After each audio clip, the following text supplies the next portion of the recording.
আমরা অনেক সময় ভাবি না যে কিছু মানুষ দেখতে এত মজবুত, এত শক্তিশালী, হয়তো তাদের মনগুলোও ঠিক তেমন শক্তিশালী।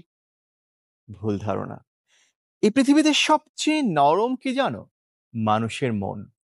এটা ভাঙার জন্য তোমার কোনো হাতুড়ি কিংবা বড় পাথরের প্রয়োজন নেই।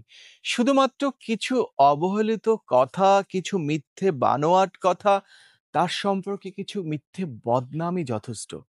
কিন্তু কখনো এটা করো না। কারণ তুমি যে মানুষটার মন ভাঙছো, হয়তো সে মানুষটা ভীষণ নরম। তোমার এই অবহেলিত কথা, তোমার এই আঘাত করে কথা বলা, তোমার মিথ্যে বানিয়ে কথা বলার উত্তর সে দিতে পারছে না। সে হয়তো ঘরের কোনো কনারে বসে শুধু দু চোখ থেকে পানি ঝরাচ্ছে। না পারছে বাহিরে কাউকে বলতে, না পারছে ভিতরে কাউরে বলতে, না পারছে নিজে সহ্য করতে।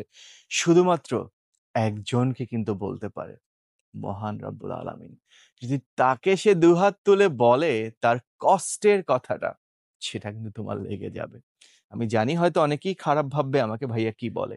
তাই বলি কি, এই পৃথিবীতে অনেক অবহেলিত নারী অথবা পুরুষ দুটাই রয়েছে, যারা হাজবেন্ডের অত্যাচার সহ্য করে অথবা ওয়াইফের অত্যাচার সহ্য করতে করতে একটা সময় মানসিকভাবে, মেন্টালি ভীষণভাবে ভেঙে পড়ে।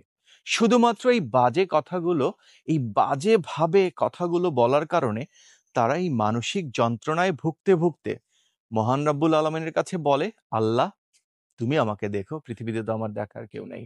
আর এই জিনিসটা না, ওই সংসারটাকে, ওই মানুষটাকে সে হয়তো বিশ্বাস করবে না, কিন্তু মনে রেখো, ধ্বংস করে দেয় তিলে তিলে।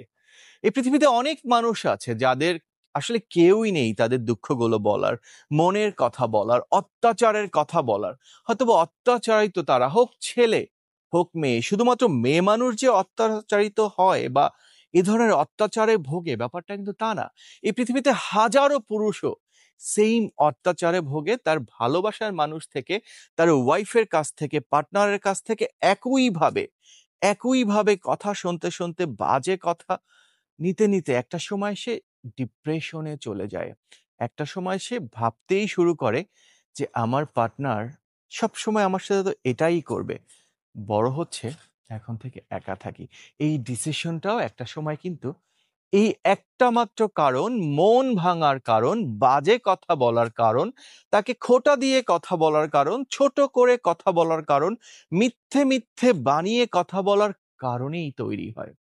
আমি জানি হয়তোবা কথাগুলো একটু সিরিয়াসলি বলে যাচ্ছি বা বলার চেষ্টা করছি, বাট তারপরেও তোমাদের কাছে রিকোয়েস্ট, সামান্য ছোট কারণ নিয়ে হলেও কখনো কাউকে অবহেলিত করে, আঘাত দিয়ে, মন ভাঙার মতো কষ্ট দিয়ে, বাবা মা তুলে, বংশ তুলে, ফ্যামিলি তুলে, তার চরিত্র নিয়ে এমন ভাবে বাজেভাবে কথা বলো না যে মানুষটা